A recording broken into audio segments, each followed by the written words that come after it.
চলো, ভাত দিয়ে দিয়েছি, সবার খাওয়া হয়ে গেছে।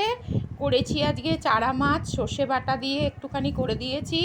তার সাথে আছে আলু পেঁয়াজের ঝাল, আছে তরুলি ভাজা, ডিম সেদ্ধ। আজকে তো আমি ভাত খাবো না, তাই জন্য আমার সাথে একসাথে ভাত মাখিনি। আজকে শনিবার, আমি বেশিরভাগই অ্যাভয়েড করি শনিবারে ভাতটা খেতে। তো ওদের আমি শর্টকাটে কোনো রকমে এটাই করে দিলাম তাড়াতাড়ি করে। এবারে মেয়েকে তো না খাইয়ে দিলে কিছুতেই খাবে না, তাই খাওয়াতে বসলাম। ওই রে, নে এবার তাড়াতাড়ি করে খেয়ে নে। ডিম সেদ্ধটা কখন থেকে বলেছি খেয়ে নিতে, কিছুতেই খাবে না। কেমন হয়েছে রে মাছের ঝালটা? ভালো।